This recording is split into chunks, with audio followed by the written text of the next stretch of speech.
The fishing lure companies do not want you to know this. You should not be buying multiple sizes and colors of soft plastics. I'm going to explain exactly why you should limit your options and show you which soft plastics you really need in order to catch the most amount of fish possible while saving money. One of the most asked questions in the fishing world is, does color matter? The fishing industry realizes this and has made hundreds, if not thousands, of different colors and shapes of soft plastic worms. With all these to choose from, it's very easy to get caught up in the color process and think, what if I need a green pumpkin, or a green pumpkin blue, or a green pumpkin red, or a green pumpkin orange worm? What if the fish really want to pay attention to a certain type of glitter color and that's going to catch me more fish? When ultimately, that level of detail does not matter. Instead, let's take a look at the soft plastic shapes you actually need, as well as the colors you should carry and why they work. And as a bonus, at the end of today's video, I will give you some recommendations on some regional color options for different parts of the country, because as much as I say color does not matter, there are a few base colors you need to carry, but I do also recognize the fact that a lot of fisheries across America are very different, and what might work in New York does not work in Florida and vice versa. So we're gonna go through what some of those regional specialties are that you should also have in your tackle box. So first, let's start off with shapes, because that's gonna be the actual bait style that you're choosing, then you'll get into color from there. The first thing that I like to have is some type of a crawfish imitating bait. This can imitate not only crawfish, but also bluegills and other types of little bugs and other things that crawl along and down there on the bottom. So I like to choose something like this 6th Sense bongo right here, but you can choose from a wide variety of baits out there on the market, from the Rage Menace, the Rage Craw, even the Sweet Beaver from Reaction Innovations. Any type of that crawfish beaver style bait is what you're gonna wanna look for. You can Texas rig these, you can Carolina rig them, you can use them as chatterbait trailers if you rig them vertically, you can use them as jig trailers if you rig them flat like this. It gives you a wide variety of options with one bag of soft plastics. Up next, now we'll need something to mimic more of the baitfish style in the water. So we have something to mimic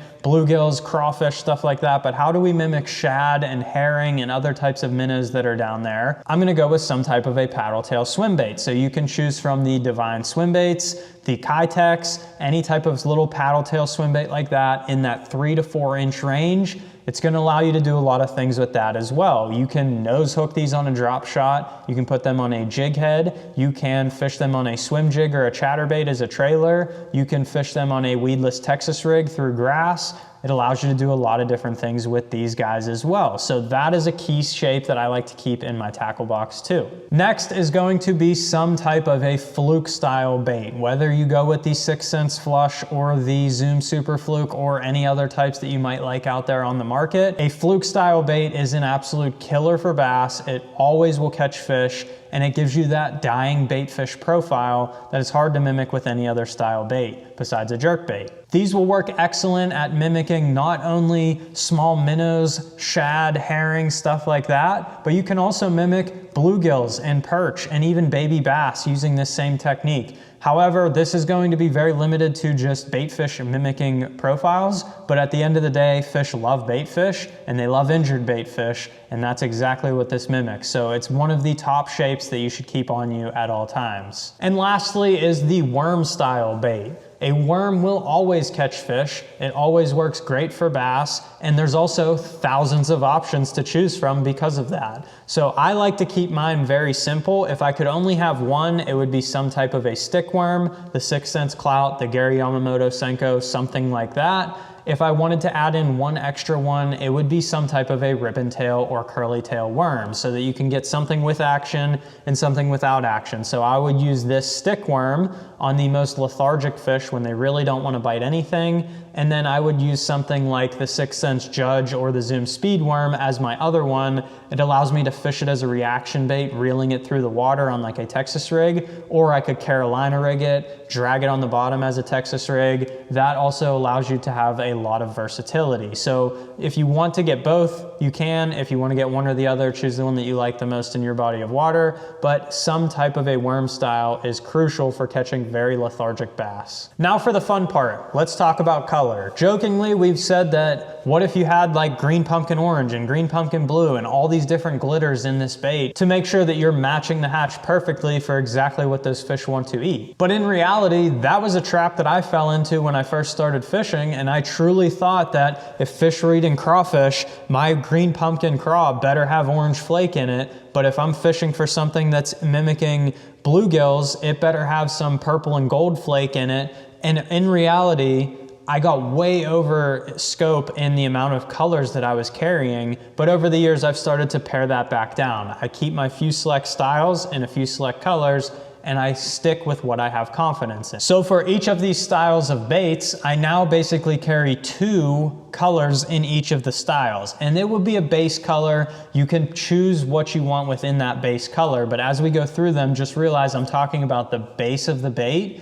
Add whatever color glitter you want. Literally just pick your favorite color. If you like green, get green glitter in your bait, go have fun. You will catch just as many fish using a green pumpkin green bait as you would a green pumpkin purple bait 9 times out of 10. There's a very rare scenario where you might have the different type of glitter make a difference, but please focus on just the base color to catch the most amount of fish. So for my flukes and my swim baits, where I'm trying to mimic bait fish and other types of minnows that those fish are feeding on, I'm going to choose 2 different base colors. One being a white. I will have it in both the fluke and the swim bait, whatever type of white. It could be white with chartreuse glitter, white with silver glitter, pure pearl white, it does not matter, but I will have some type of a white color in both of those shapes.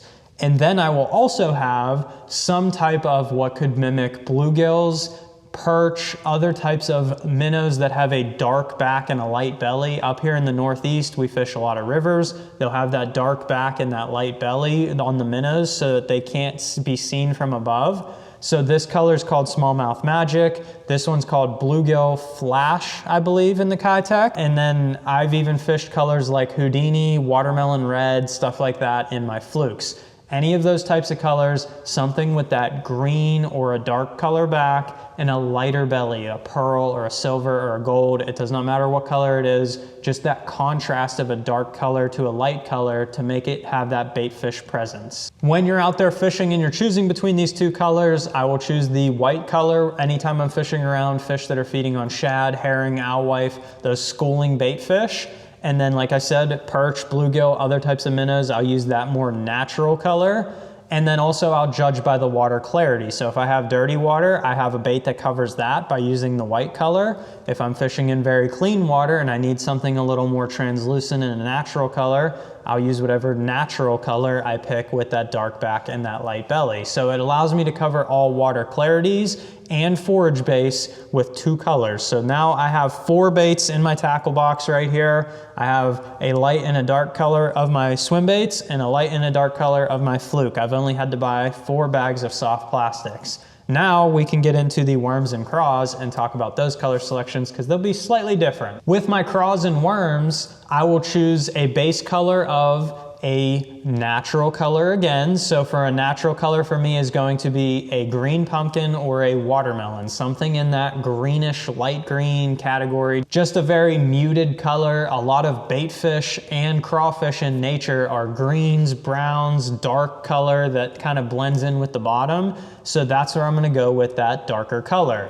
And then my other color that I'm going to choose from is going to be something with a black base. And again, it could be black with blue flake, black with red flake, black and purple, any of those darker colors. You could even choose a purple base like Junebug. Something in that darker range is going to work very well as well. Now, as for choosing these ones again, it allows me to have some type of a crawfish or bluegill mimicking color. And then the black color actually can mimic anything because it just mimics the outline or the shadow of that bait because it doesn't really have a lot of color to it. And then again, water clarity wise, I'll choose my watermelons or my green pumpkins on that clearer water day. And then on the dirtier water day, I will use my black and blues, purples, anything like that, just because it's easier for this fish to find that bait because it has a darker color presence to it in that water. So at the end of the day, if you're only choosing one style of worm, again, you will have 2 colors, green pumpkin base in a craw and a worm,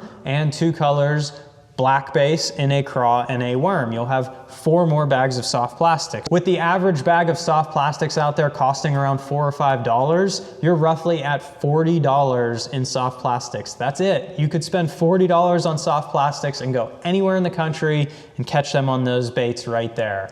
Now, let's jump into some regional stuff though, just to help you a little bit further and give you that little edge on everybody else when you're fishing in certain regions. Now, I'm going to recommend baits that I have used in different regions of traveling across the country to fish with my personal experience. But if I don't mention a region you fish in, or if you just want to try and find a new color in your local body of water, what I recommend doing is either buying the base colors and just having those as your staple, and maybe mix in a pack or 2 of extra soft plastics that you think that might work because it mimics your bait fish or forage fish the best. Or take the base color, and each time you rebuy a new bag of soft plastics, just try a different glitter color in it until you see if they really like one over the other. Now for Florida, I've been down there numerous times throughout the years, and that water has a very tannic color to it. That tannic color needs to have different types of bait color to stand out in that water. So the main forage fish in Florida is bluegills and golden shiners.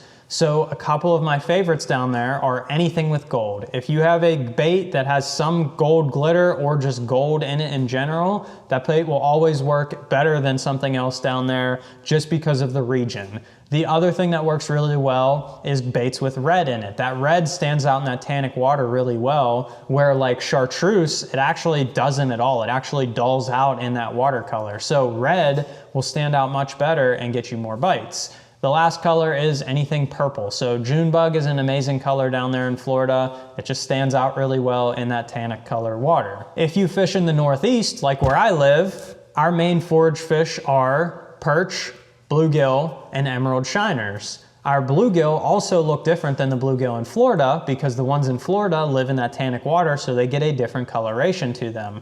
Ours up here have a lot of purple, gold, and chartreuse to them, so a lot of my plastics will either have purple and gold glitter in it, or if I'm fishing for fish that are feeding on that emerald shiner and perch profile, they'll have that light green back with almost like a yellowy color to them. Anything that has like silvery yellow glitter and a light green back, that is gonna mimic those types of baits really, really well. So light watermelons with some flashy glitter in it, or any type of bait with a green and a gold to it is gonna work really well. The other thing that I fish a lot up here is river systems, and river system fish love to feed on crawfish. Most crawfish, if you take a look at them, are green pumpkin or brown or a dark green color, and they have a lot of orange or red mottling in them. They're not actually light orange or red on the belly, but they'll have that speckle effect across their entire shell. So I like to fish stuff that has orange or red coloration in it. Most of the times in the glitter or